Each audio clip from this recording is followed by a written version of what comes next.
I get to actually meet my film. This is like picking out your own steak. The Academy invited me to screen any movie in their collection. We're gonna go to the New Beverly right now and watch it. Oh, these are amazing. Look at this. You have 70mm grease? Look at how massive Cleopatra is. You destroyed a studio, Cleopatra. If I was forming a super team of movies, so I would go, okay, we gotta get Newsies and the Man from Planet X and Drums Along the Mohawk. Wow.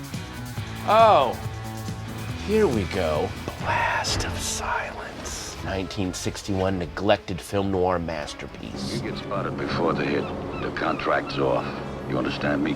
Yeah, I understand. The movie is about a hitman who comes to New York City to kill someone and get his money and leave. And as he comes in, all of his past memories of his horrible New York City childhood start to mess with him, and he slowly starts coming apart. Now, if this was an old silent comedy, I would spill these everywhere and they would clatter to the ground and I would do a huge take.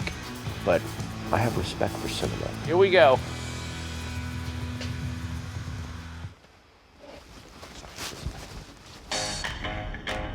Karen Kilgariff is a comedian and songwriter, really super funny. For some reason, we've been to a lot of movies together at the New Beverly. The way that she would pick out what was great about the good one and what was bad about the bad one was just so fun. She's just someone that I've known for a long time that I also know would really appreciate this painfully existential early 60s gangster movie.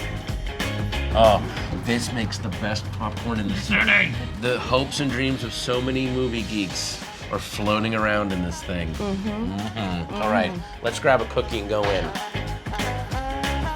I'm glad we have the place to ourselves, but what's missing are the 3 or 4 weirdos kind of muttering to themselves. I like your joke where you used to talk about how the seats here were filled with popcorn farts. And indeed they are.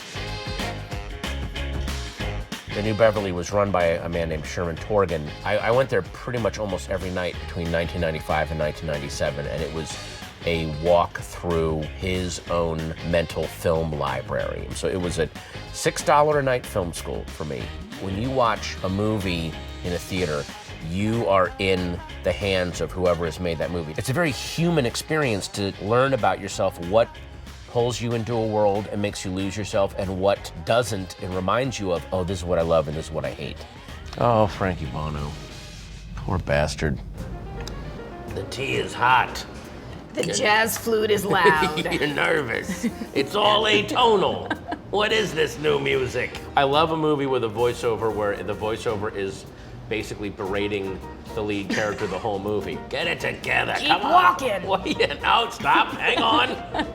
I'm amazed that like a Charlie Kaufman hasn't done something like that, where it's just a guy being tormented by his own self-image or something. And that idea that it's so anachronistic. It's just like nothing is like that anymore. No. So you're kind of watching it. It's really like a real slice of life of like, you know, back when the casual date rape was just kind of, shake it off. Yeah, and you'll just walk away. Be a gentleman, call her after and make sure she's okay with it. Don't be a thug. Come on. Yeah, but this movie, it felt like when Brando did Streetcar and On the Waterfront, there was this seismic aftershock that Americans, especially male actors, never really got out from under, where it's like, you gotta be kind of real and mumbling. Yeah. And you really feel that in this movie. All the 30s and 40s stuff, that's gone now. Yes. Brando showed up, now we've all It's got all a this. hunch over. It's in here. Pull your hat down, light your cigarette. Yeah, don't you dare be confident in a guy with pet rats.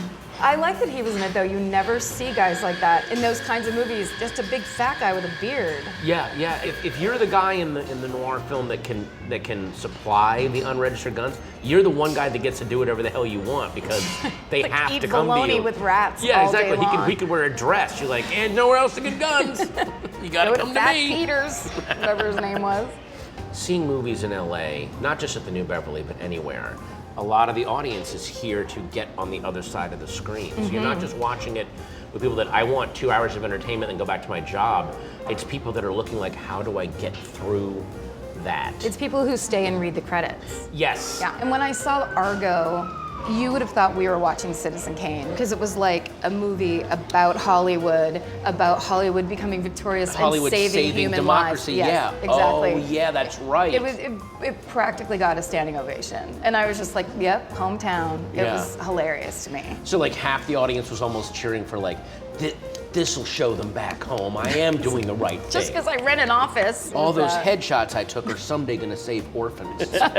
Karen, thank you for spending the afternoon with me doing this. Come Of on. course, you're welcome. Yeah. My pleasure. It was so fun. There is no one else I'd rather have with me from going down a dark tunnel With bongos at the end. with bongos at the end Yeah. than you.